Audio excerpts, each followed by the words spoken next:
Rajiv schooling में आप सबका स्वागत है। आज हम सब जानेंगे मैग्निफिकेशन आवर्धन। दर्पण का आवर्धन क्या होता है। जैसे अवतल दर्पण है, उत्तल दर्पण होते हैं, स्फेरिकल जो मिरर है, इनके आवर्धन के बारे में जानना चाहेंगे।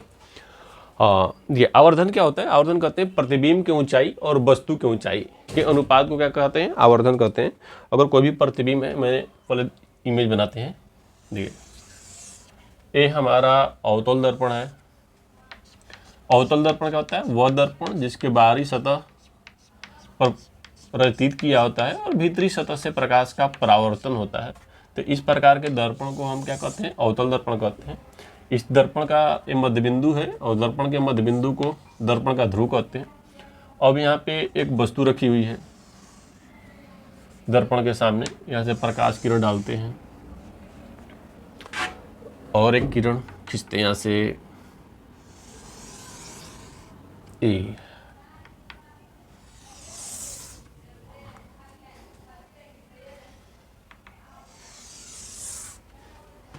देखिए, ये प्रकाश किरण मुखज के समांतर है। जब समांतर प्रकाश किरण दर्पण से परावर्तन के बाद मुख फोकस से होकर गुजरता है और यह प्रकाश किरण एक हमारा आ रही है जो ध्रुव से टकराकर पुनः रिटर्निंग हो जा रहा है। और यहाँ पर देखिए, वस्तु को बढ़ाते हैं, यहाँ पर हमारा प्रतिबिंब बनता है। अब देखिए, ये वस्तु है, वस्तु का नाम है ए ओ, ऑब्जेक्ट होता है।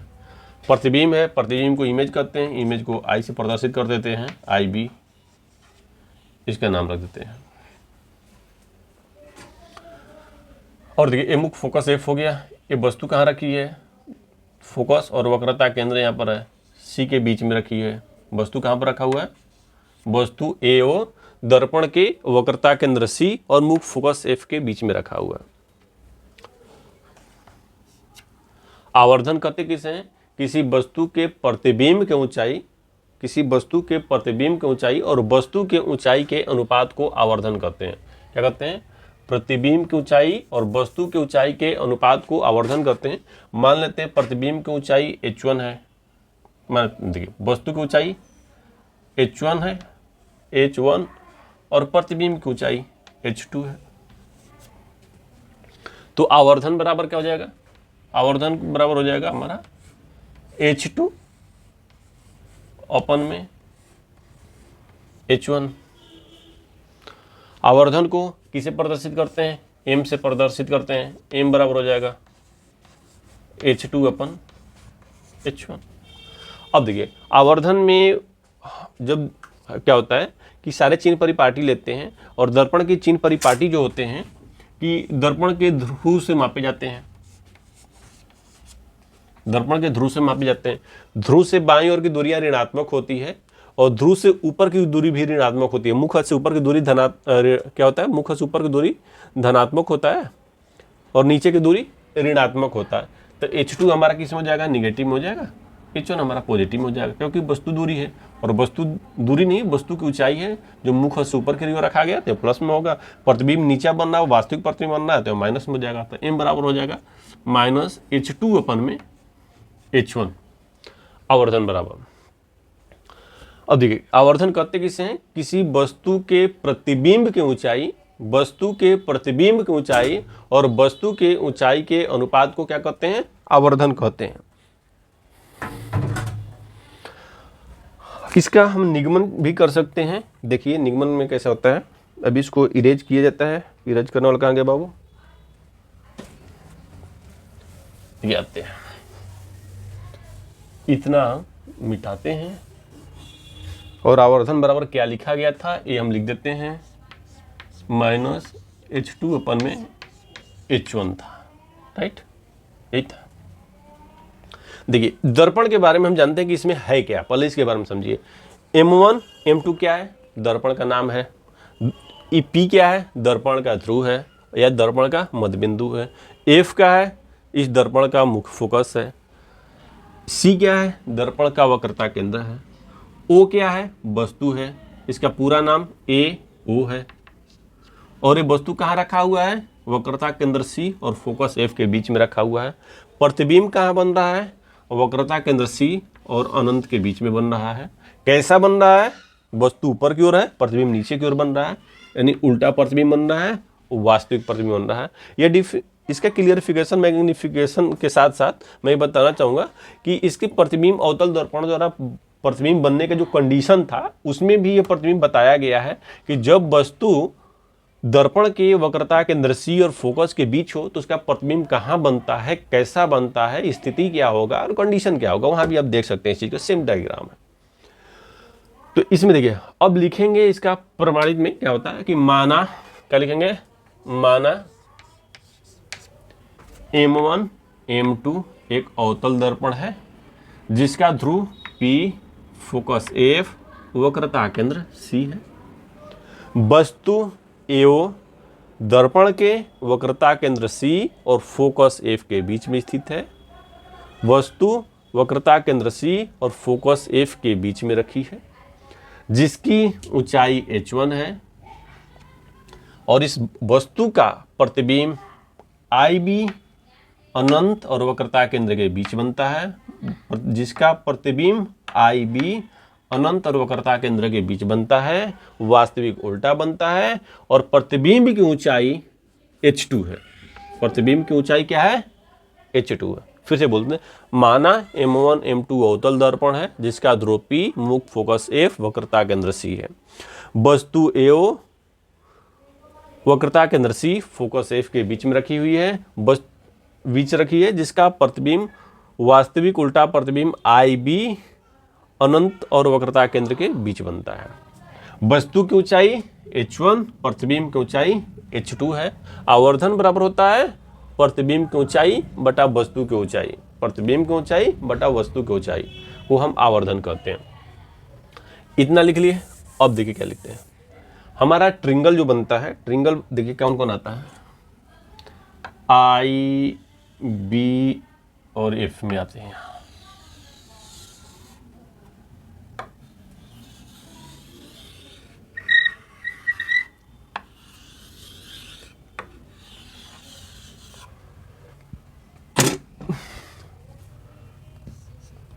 त्रिभुज I B P में, P तथा त्रिभुज AOP में, AOP में क्या है, प्रतिबिंब है, ए सीधा ही होगा तो ये 90 डिग्री का कोण बना रहा है। यहाँ पे वस्तु है, वस्तु सीधा ही रखा जाएगा तो ये भी 90 डिग्री का कोण बना रहा है, यानी कह सकते हैं एंगल BIP,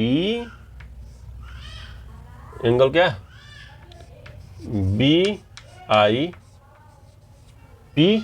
P लिख रहे हैं ना, सॉरी ये B लिखा है ना, वाह। एंगल क्या हो गया, BIP हमारा ये वाला एंगल, और एंगल AOP इक्वल है एंगल AOP इक्वल 90 डिग्री। परावर्तन का नियम क्या होता है, आपतित किरण, परावर्तित किरण और आपतन बिंदु पर डाला गया विलंब तीनों एक ही पॉइंट पे होते हैं। और एक सेकंड होता है आपतन कोण परावर्तन कोण के बराबर होता है। ए से आपतित किरण आ रही है P पर, P से परावर्तित हो रही है, तो ये हो गया आपतित किरण और अभिलंब के बीच बने कोण को आपतन कोण I, परावर्तित किरण और अभिलंब के बीच बने कोण को परावर्तन कोण कहते हैं, परावर्तन कोण R। तो आपतन कोण परावर्तन कोण के बराबर है, यानी कह सकते हैं AOP में P भी है और इसमें IBP में भी एंगल P है, जो दोनों एक दूसरे के इक्वल है। तो फिर लिखेंगे एंगल P बराबर है एंगल P का, नाम भी लिख देते हैं ना, इसमें नाम P का क्या होगा, IPB, इसमें एंगल का क्या नाम है, L नहीं है बाबू, ये एंगल होता है। इसमें क्या है APO, राइट, लो बाबू APO एंगल का निशान दे देंगे, कोण का हो गया। ये क्या है, इक्वल, ये किसके नियम से है पता है ना, परावर्तन के नियम से ना, परावर्तन और परावर्तन के नियम से बराबर है। तो यदि किसी त्रिभुज में, ये त्रिभुज हो गया, एक चीज याद है आप लोगों को ना, बताया गया था क्या, सिमिलर ट्रिंगल। यदि किसी त्रिभुज में यह कोण इस कोण के बराबर है, यह कोण इस कोण के बराबर है, तो यह त्रिभुज क्या हो जाएगा, समरूप त्रिभुज, यानी सिमिलर ट्रिंगल। तो कह सकते हैं त्रिभुज कौन सी, IBP AOP समरूप है। त्रिभुज क्या लिखना है ना, इसको मिटाते हैं,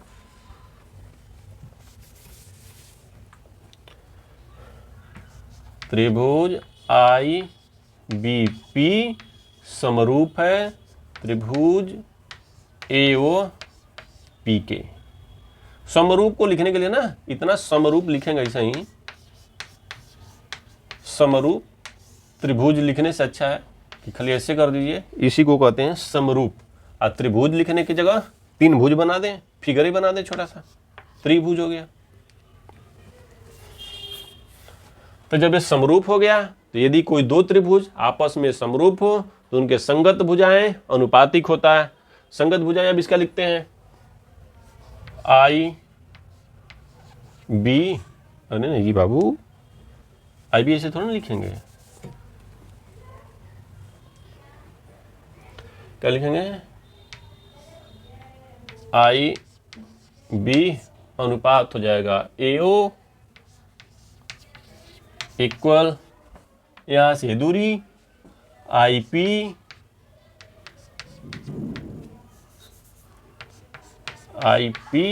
इक्वल OP। IP वस्तु वाली लिख दी, प्रतिबिंब वाली, OP इसको लिख दिए, आइए OP सिंह को लिख दिए, ओम प्रकाश ओझा। IB प्रतिबिंब की ऊंचाई है, प्रतिबिंब की ऊंचाई को H2 माना गया है, तो H2 हो गया। AB क्या होगा, निगेटिव में होगा। AO क्या है, वस्तु की ऊंचाई है, वस्तु मुख से ऊपर है तो ये तो प्लस में ही होगा, H1 हो गया इक्वल IP, I और P। I क्या है, प्रतिबिंब है, प्रतिबिंब से ध्रुव के बीच की दूरी को प्रतिबिंब दूरी कहते हैं, प्रतिबिंब दूरी को V से प्रदर्शित करते हैं। यदि प्रतिबिंब दूरी ध्रुव से बाईं ओर हो तो निगेटिव होती है, इसमें है तो इसलिए प्रतिबिंब दूरी IP क्या हो जाएगा, निगेटिव।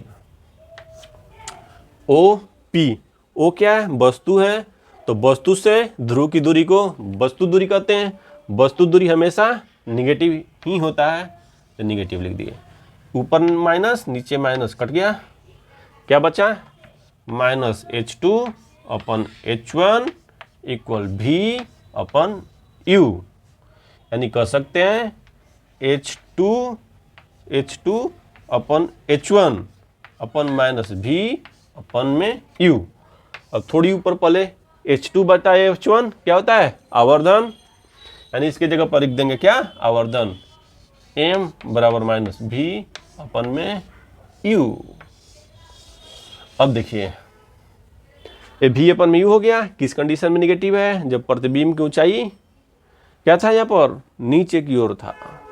यानी कर सकते हैं आवर्धन क्या होता है, आवर्धन बराबर होता है प्रतिबिंब दूरी बटा में वस्तु दूरी, या प्रतिबिंब की ऊंचाई अपन वस्तु की ऊंचाई के अनुपात को आवर्धन कहते हैं। आवर्धन किसे कहते हैं, प्रतिबिंब की ऊंचाई और वस्तु की ऊंचाई के अनुपात को आवर्धन कहते हैं। यहाँ से क्या होता है, प्रतिबिंब की दूरी और वस्तु दूरी के अनुपात को भी आवर्धन कहते हैं। आवर्धन को M से प्रदर्शित करते हैं।